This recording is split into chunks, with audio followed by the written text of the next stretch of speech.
สบายดีพ่อพี่น้องฝั่งลาวและสวัสดีพ่อพี่น้องฝั่งไทยและก็ต่างประเทศนำเด้อ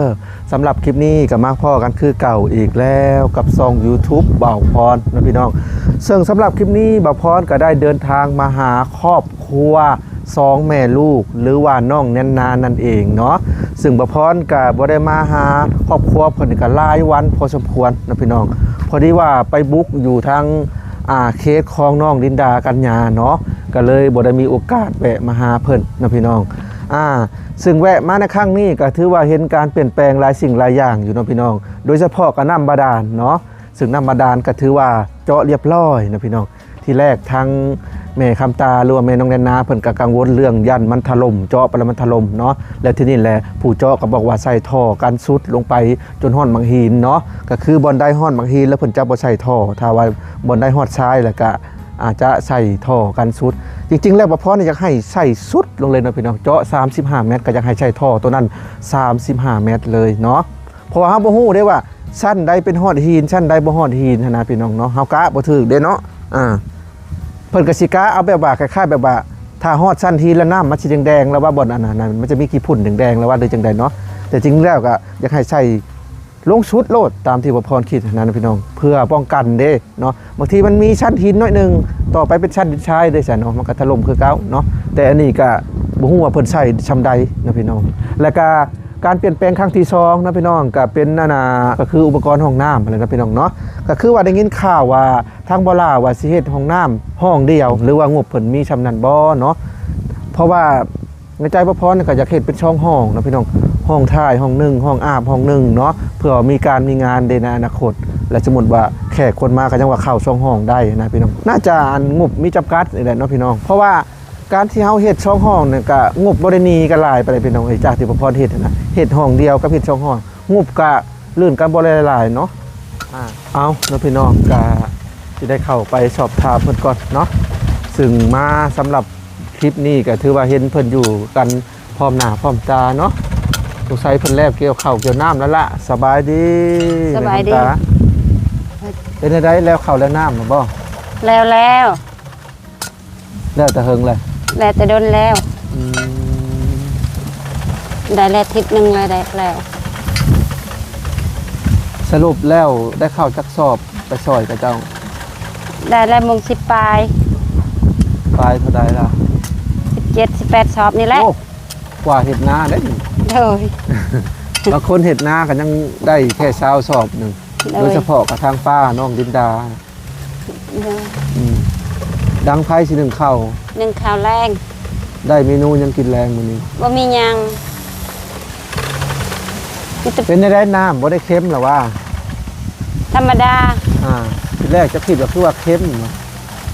นั่นแหละยันคนละทรายกับเพื่อนอันนั้นบ่แม่นว่าใกล้ๆกันแล้วมันสิถึกบ่อนเดียวกันบ่ได้มันคนละทรายได้น้ำโดยคนละทรายก็บ่เค็มปานใดอันนี้ก็จ้างแต่เค็มมันบ่ได้เค็มหลายคนเลยมาแจะเบิ่งมากินลองก็บ่ได้เค็มถ้าติจ้างถ้าค่อยนี่บ่ว่าสิเค็มอีหยังก็ตามแต่พอแต่ได้ใช้น้ำเค็มแล้วยิ่งดีมันกำจัดขี้กระลุยได้ดีได้แม่นพอแห้งอยู่เนาะแห้งอยู่โอ้สิที่แต่อยากต่ำเกินไปเด้นี่นั่นแหละจ้ะว่าถูกกับบ่อยากลงเพียงนี้นะอันนี้เขาเฮ็ดต่ำอันท่ออันนี้จะคือบ่อยากเทิงอันท่อหาสูบบ่อยากเทิงน้ำแม่นต้องใช้ท่อสั้นให้บ่จักเพราะว่าท่อสั้นนะเขาใส่นี่เขาเฮ็ดเบาบ่ได้บ่ได้พืดบ่ได้สั่ง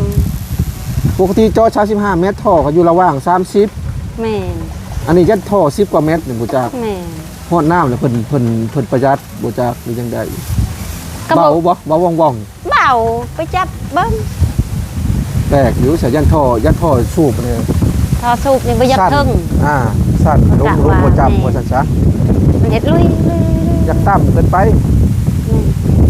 คันว่ามันเทิงคักน้ำมันเฮาสูบมันจะพืดได้นึงแม่นท่อกับมันเฮาปะแล้วมันจะคักขึ้นโลดคันถึงเดี๋ยวไปเบิ่งก่อนสบายดีน้องกันนะยังคือออกน้ำหูนี่น้ำ คุณเลยบ่ค่อยแบบบ่ได้สูบเลิกดุ ลองสูบบ่ดูหั่น ฮะบ่ได้ฝืดฮะ บ่ได้พืชบ่ บ่ โอ้น้ำข่อยเนาะพี่น้อง เขาก็ว่าฮะคือท่อมันบ่อยากถึงน้ำปานใด เออ ก็เห็นเพิ่นใส่ข้าวเดียวหนึง เขาเดียวบ่ แม่นฮะ รัก พืชอีก ทาง ค่ะ บ่อยังแน่นปานใด ฮะ บ่มีไม้บ่เพิ่นก็เอาคือรักคันชั้น อันเด้ขอให้เอาหลักตัวนั้นก็ครับเขาบ่เอา โอ้ เขาสิตัดให้ค่อยว่าเขาบ่เอา เฮ็ดยาวๆพังเลิกๆมันจังบ่ควรนะ แม่นอันนี้เอาหลักอันนี้ใหม่ มี อั แต่ น เป นี้ ลี่ยน ซ้ำ ไม้เฮ็ดไม้ก็ได้ ได้ มีแต่หารักยาวๆแล้วพังขึ้นแล้วก็ยุ อันใดเสาอันนะฮะ2เม็ดก็เฮาก็ตัดถึง อันนี้มัน ตีลง มันบางเนี้ยน่ะคู่กับบ่อยากวิทย์ บ่เขาใส่ขู่ก็บ่อยากวิดหักแต่หน้ามันมอนอยู่ได้แบบเฮาล้างอันนี้ก็มอนอย่าคือน้ำเซ่ ก็ใกล้ๆกัน แม่น น่าจะเซน้ำเซแหละ แม่น ตามความคิดข่อยนี่น้ำมอนกับระหว่างน้ำพืชนี่ข่อยน่ะมักน้ำพืช แม่น น้ำพืชมันสิสะอาดได้ แม่น มอนเนี่ยมันมีเคลือบไปจังมีขี้ดิน มัน ป จะ น มันจะคุย อืม คุ้น น้ำพืชมันจะส่วนไรน้ำพืชนี่ มันใช่ อาจจะเป็นน้ำเค็มแล้วก็น้ำใสน้ำ อัน เค็ม นี้ก็ น้ำพืช ค่อยเอาดิหินสมพันแกว่งเอา มันใส บางคนก็ยังคือน้ำพืชก็คือแบบว่า อืม เวลาเราล้างมือแล้วมันคือว่าสะอาดมันพืช แม่น คำมันหมอนลอยๆนะอาจจะมีขี้ดินปน แม่น ในตามความรู้สึก หักบ่ว่าแล้วบ่ค่อยบ่ได้สูบดุ มันยังบ่ใส่บ่ บ่สูบเลยๆจะหน่อยใส่อยู่แล้ว หรือว่าตั้งเป็นแบบนี้ จังหวะจะคือน้ำอันน่ะจะคือน้ำขำนี่ คือบ่ใส่หรือยังบ่ทันใส่ ยังเขาว่ายังมาทันใส่ใครก็ว่าว่าให้สูบเลยๆสูบ สะ เล ดวก ย อยู่บ่น้องแนนนา โดย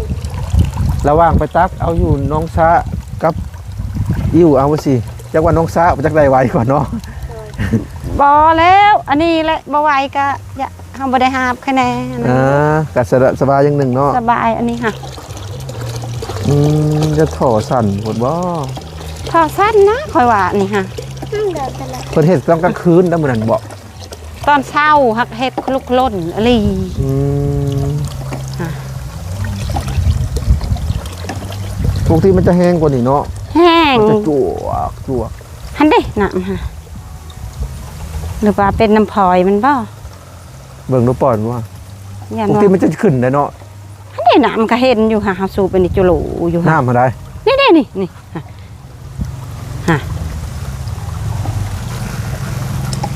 ค่ะเขายันเป็นน้ำพลอยมัน เป็นน้ำพลอยแล้วยันท่อตัวนี้สั้นแน่ ทอสั้นใน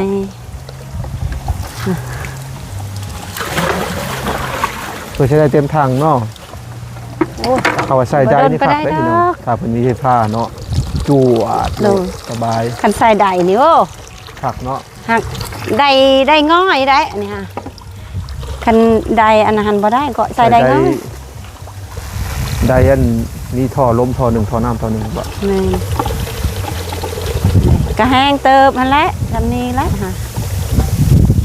แห้งอยู่เนาะ แม่น แล้วแต่บางบ่อก็น้ำลายก็จวกนะ อันเด้น้ำเฮ็ดแบบมันขึ้นพี่ๆซองเห็นอยู่ได้น้ำนี่เฮ็ด โอ้แสดงว่าน้ำลายอยู่ น้ำลาย ท่อกับหูตัวนี้เนาะน้ำเนาะ นี่ค่อยกะว่าถอนนี่นะมันแบบพลอยมันจักไม่ได้ค่อย เอาโอเค เรื่องน้ำบาดาลผ่านไปแล้วนี่เรื่องของน้ำสิสอบถามนี่ เจ้าว่าสิเอาบันไดกว่าห้องน้ำอะ ค่อยกระมุงนี่ค่อยมุงนี่ วงนี้ว่า แม่น อะไรเป็นท่อเก็บขี้เนาะตัวนี้เนาะ แม่นนะ อืม เฮาแบบเฮาระบายไปพุ่นเลย ถึกแหละบนนี้แม่นแหละ แม่น ถึกแหละไกลดี อืม ยังก็เพิ่นว่าเฮ็ดห้องเดียวฉันบ่ อยากได้คือช่องห้อง เจ้าอยากได้สองห้อง โดย แต่ยันงบเพิ่นบ่พ ยั อน งบ ยัง เพิ่น เนาะ บ่พอ อ๋อ เพิ่นว่างบบ่พอ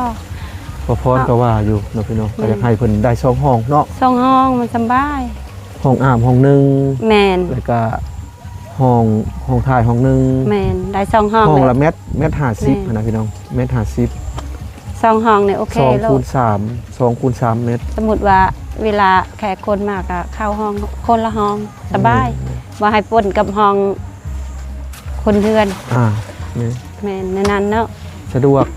สบายดี แต่ว่าเรื่องอันการงบการเฮ็ดนี่ก็บ่แตกต่างกันบ่หลายปานใดดอกนี่มันแพงย้อนตัวนี้นะพี่น้อง แม่น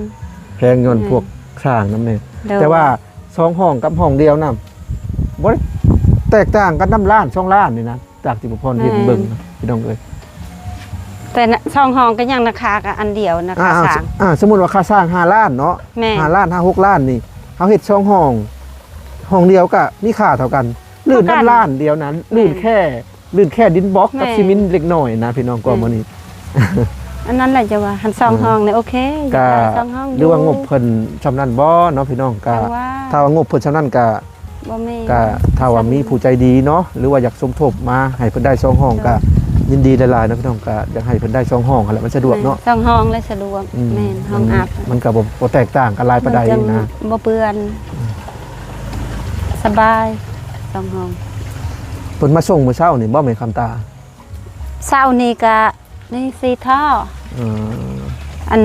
วิทย์คอยไปหันกันได้กับทราย อ๋อ อันนี้ แล้วก็อันน่ะ ใช่นี่สิพ่ออยู่บ่เนาะมันต้อง บ่พอ สาบมันนะ บ่พอ ต้องสาบต้องหยังนำ ทรายนี่บ่พอ แต่ว่าสร้างนี่เพิ่นอยากได้อยู่แล้ว5-6ล้าน แม่ ห้องเดียวก็ซ้ำนี่2ห้องก็ซ้ำนี่ อัน นะ นั้นได้จังหวะ พอดีอันนั้นพอดีกระเทิน แม่ ถ้าว่าเฮ็ดนี่ก็อยากได้อยากหาแบบสร้างปูนเนาะ แม่ สร้างปูน แต่ว่าสร้างเฮ็ดเฮือนหลังนี่เพิ่นเป็นแต่สร้างไม้เด้พี่น้องเอ้ยสร้างปูนกับบ่ เพิ่น ปานใด เป็น มีแต่หาสร้างปูนโลดตัวนี้ สังปูนก็มีแหละ กับสร้างผู้ที่เฮ็ดห้องน้ำของเพื่อนไอ้แก้วน่ะโอเคถือว่าโอเคอยู่ แม่น แต่ว่าท่อนี่ สร้างไปใช่นะ สร้างบ้านปงอาลางบ่อันที่เรามาสู่เมียอยู่บ้านนี่เด้แต่เราเป็นคนปักเซดอก อันนั้นโอเคอยู่ สร้างในบ้านนี่ก็มีเราเคยเฮ็ดเฮือนแบบนี้ โอ้คนเฮ็ดเฮือนดินนี่บ่ แม่น เออ เคยเฮ็ดเฮือน แต่ว่า ดิน ท่อนี่โอเคแหละพวกท่อนี่มาตรฐานนะพี่น้องครับ4ท่อแล้วอยากน้อยเกินไป แม่น เก็บได้บ่หลายอันนี้โอเคแหละ แม่น พอดีกำลังดีเนาะซำนี้ โดย ท่อละ200,000บ่ โอ้โห อ่า บ่ บ้านว่าพอน่ะ180,000อีกเพิ่นก็จะแพงแน่ โอ้โห พรหนึงฟ้าเด้ฟ้าเพิ่นยังบ่ทันมาส่งบ่โอ้มาแล้วเนาะ มาแล้ว ฟ้า ได้ครบแล้ว ฟ้า สองอัน แล้วก็โถ สอง ส้ บ่ วม เบิ่ง ยังดินบล็อกบัดนี้ดินบล็อกกับปูนเล็ก ครบสองอัน แต่ว่าโครงหลังคาน่ะมีแล้วเนาะแม่คำตาเนาะอันเด้สังกะสีนะพอดี แม่ เลยบ่ 3แผ่น พอดีเป๊ะเลยได้ฮะ ไปดิ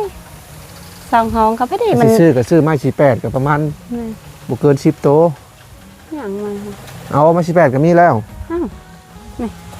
อันเด้ก็จังว่าเก็บใส่จังว่าได้เลยไปจังไหน นี่ เนาะ สิไปใช่ผู้ ใส่ ผู้แน่ผู้สิบ่พอว่าห้องน้ำอันนี้ค่ะ จักโตจะไล่หมดเลยห้องน้ำบ่เกิน7-8โตนี่แหละ โอ้อันนี้ก็1 2 3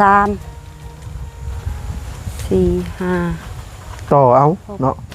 ฮะอันนี้ก็6แล้วว่า ใส่บ่ได้ลายนะ แปด พี่น้อง โอ้โห8 9ตัวนี้โอ้ยก็ยังหมายนี่ก็มัน อัน ก็ นี้ เล ก็ ย ยังบริลายนะนี่1 2 3 4 5 6 7 8 อันนี้ก็นี่รถนี่ซ้ำนี่นี่3แผ่นนี่ก็ พ ซ้ำ อ นี่ นะพอ พ่อหมายว่าตักซื้อ แต่กับสังกะสีก็พอนี่ พ่อนี่ก็นี่ได้นี่ ช่องห้องก็ยังพอนี่ ก็สร้างห้องก็นี่ได้นี่ อันนี้3แผ่นบ่ อ่า 1แผ่นช่องฮอตฟิ เฮ้ยฮอดปีสาม ห้องละเม็ดเช้าเม็ด30ได้นะพี่น้อง ใกล้ว่าพ่อก ระเทินเลยเฮ็ดช่องห้อง ข้าวคนมานะฮันได้ปะ ดอกยาว 1 โลด จะไหนดาวอาลี ยันมันอันนั้นมันจะ คือสิอุ่นเนาะยามหนาวเลยเนาะ อุ่นนะ ปิดประตูนอนได้บ่ ปิดประตูนอนเช้านี้บ่หัวแจง อืม ลูกมาจน6 โมง โอ้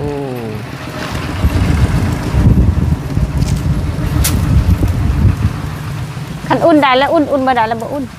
สีงามได้ เวียนอุ่นบ่อุ่น เดือนเพิ่นเนาะพี่น้อง เวียนอุ่นบ่ สี อุ่น สว่างยังนอนนำกันบ่ ไผ บ่ได้นอนคนละห้องหรอวะ บ่ไผสิไปนอนคนละห้องถามดูสินอนเฉพาะคนละห้องบ่ได้นอนดอกคืนนี้ก็จุผู้สาวได้มาแต่คอนเสิร์ตก็นอนห้องนี่ ไผ เขาเอาตุก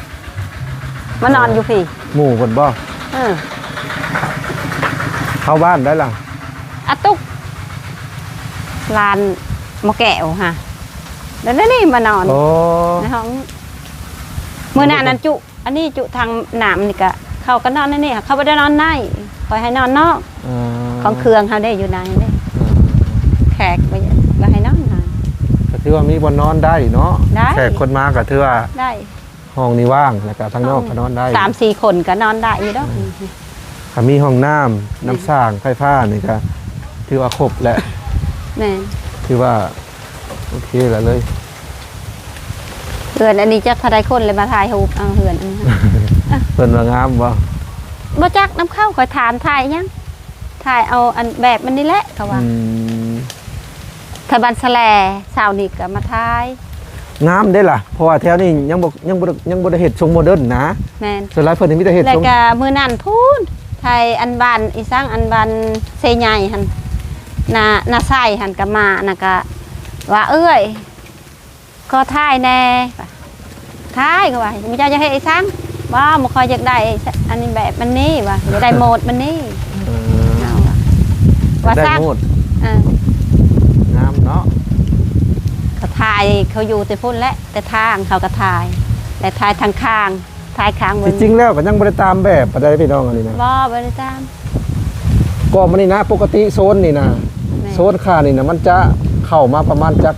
20เซนหรือ30เซนนี่แหละเข้ามาไปสิและที่นี่แหละบ่พรก็เลยว่าให้เพิ่นตรงไปเลย แม่ เหตุผลที่ให้ที่บ่พรให้ตรงนี่ เวลาฝนตกมาบ่อยากให้ถึงบันไดนะพี่น้อง แม่ ก็เลยว่าเฮ็ดเอายาวไปเลยที่จริงแล้วเอาเข้าจัก20เซนเนาะสมมุติเอาแบกเข้ามาประมาณนี้ก็กะวิทย์นะพี่น้องกะวิทย์อยู่แต่ว่ากะวิทย์ยังบ่อยากคักนะก็เลยว่าเอ้า วิทย์หน่อยหนึงก็ยัง วิทย์ เปียก ประมาณ อยู่ เพียงนี่แหละนี่นะ แม่นฮะ ประมาณเพียงนี่แหละ พอดีใส่ขาทำพอดีมันตกนี่พอดีมันอันนั้น อันนี้ก็เลยว่าอยากให้มันกวมบันไดไปเลยเห็นนะยิงตามแบบมันจะแบกเขาประมาณ20เซนนี่แหละ ยังน้อย 20หรือ30เซนประมาณนี้ ก็เลยว่า นิดหนึ่ง บ่อยากเฮ็ดอันน่ะคูราคาบันไดนะ แม่ ก็เลยกวมไปเลยซะแต่มันก็เบิ่งมุมนี่มันก็อยากยืนๆจักหน่อยนึงก็ถือว่าบ่ซีเรียสดอกถือว่าโอเค คัน แล้ว ว่าเสียออกหน่อยหนึงจะมันบ่งาม อ่า ก็ซั่นนี่แหละอันก็เปียกอยู่อันนี่ฮะฮะโอ้ย ยิงตามแบบตัวนี้จะวับเข้า นั่นเนาะ มันจะเป็น อันนี้แบบมัน ผัก ยังเยอะ ผักช่วงนี้แหละเนาะช่วงนี้แหละช่วงนี้ละมาแบบสิ30เซนนี่แหละไฟเพิ่นยังบ่ได้ปลดบ่ทางสร้างเพิ่น มือแขกหันเขาต่อให้ ฮะ มือแขกมาหันเขาก็ต่อให้ อ๋อเพิ่นยังบ่ได้มากู้เอาพี่น้องเลยเด้ไฟตั้งแต่เพิ่นเฮ็ดเรือนหลังนี้สงสัยเพิ่นยังบ่ทันได้มีแบบบ่อนเพิ่นไปเนาะ แม่ไปได้บานอันนะฮะ ถ้าเพิ่นมีบ่อนเพิ่นไปเดี๋ยวเพิ่นก็สิมากู้แล้วจ่ายไฟเพิ่น ยันเรามีลายอัน อืมแต่ว่าอันน่ะเพื่อนน้องดินดากันยาก็สิหาทางสร้างเฮ็ดเรือนเจ้านี่แหละ ซ้ำนี่บอก ขนาดเท่านี้แหละลื่นเม็ดหนึงเฮือนของนั่งดินยากันยา แม่ นี่ลื่นประมาณนี้แหละศูนย์เฮือนจะอยู่นี่เนาะก็สิลื่นนี่แหละประมาณนี้ออกมานี่ แม่ ออกมาเม็ดเดียว กระหมดนี้คือกันบ่เขาเห็น ก็บางทีก็มูดนี่หั่นแหละเฮ็ดเฮือนมูดนี่มันเขาเอิ้นว่ามันง่ายเนาะ นั้นท่านได้แม่นั้นได้กระไดคือกันบ่ เพิ่นก็ยังบ่ทันได้แม่เพิ่นนั่น อย่าอะไรให้เขาได้เนี่ย เอาล่ะพ่อพี่น้องตอนนี้ก็มาฮอดช่วงท้ายคลิปแล้วเนาะซึ่งสำหรับคลิปนี้ก็มาอัปเดตครอบครัว2แม่ลูกเนาะพี่น้องซึ่งบ่พรก็บ่ได้มาหลายวันพอสมควรเนาะเพราะว่าไปหาแต่ทางน้องลินดากัญญาเนาะพี่น้องก็เลยบ่ได้แวะมาหาเพิ่นเนาะ ซึ่งมาในครั้งนี้ก็ถือว่าเห็นการเปลี่ยนแปลงเพิ่นได้น้ำสร้างบาดาลเนาะพี่น้องแล้วก็อุปกรณ์ห้องน้ำเนาะก็ถือว่าดีใจนะเพิ่นละลายที่มีผู้ใจดียื่นมือเข้ามาช่วยนะพี่น้องเพิ่นก็เริ่มจะมีครบเนาะถ้าว่าห้องน้ำแล้วก็มีไฟฟ้าสมมุติเนาะก็ถือว่าครบละถือว่าอยู่แบบสะดวกสบายเลยเนาะแล้วก็มีอันนี้สมมุติซื่อๆเนาะพี่น้องมีไดน้ำใส่ไฟฟ้าโอเคเลยแหละ ซึ่งบรรยากาศกับลมพัดอู้พี่น้องเอ้ยอากาศหนาวเลยหัวลมออกที่ดินควันของกุ้มเลยแงะเบิดนะพี่น้องบ่นนอนซึ่งมากะเพิ่นกะเฮ็ดหัวนะพี่น้องนี่เด้เพิ่นกะเสริมหัวตัวนี้เนาะเพิ่นกะใช้ไม้อันเก่าอะไรเนาะพี่น้องเป็นไม้ไผ่บ้านละผ้าแล้วก็ใช้ลักหัวกับลักไม้เรียนลำเพิ่นเฮ็ดประตูได้นี่เนาะถ้าแม่นว่าแบบได้ลักหัวดีๆเนาะพี่น้องความยาว2 เมตร 2 เมตร 2 เมตรลักมาแก่ๆเอาคักใส่ตะนางแต่ก็คือว่าแหละบ่มีเงินเนาะ นี่มาคุดนี่นะ เศษหัวอ้อมไว้เพิ่นว่าคิดสิใช้เป็นอันน่ะไม้สักเอาเนาะไม้แบบอันน่ะเวลาคนบ่อยู่จังบ่รู้เอาเนาะพี่น้องสำหรับคลิปนี้บ่พรก็สิได้ขอตัวจบคลิปเพียงเท่านี้ก่อนเนาะมีแต่ว่าติดตาม EP ต่อไปเนาะซึ่ง EP ต่อไปบ่พรก็ยังสิได้มาอัปเดตเป็นคือเก่าหั่นละสำหรับครอบครัวน้องแนนนาหรือว่าแม่คำตาเนาะเพิ่นมีหลายชื่อเลยพี่น้องแม่แหลมกับแม่คำตาน้องแนนนาเอาพี่น้องไปก่อนเด้อ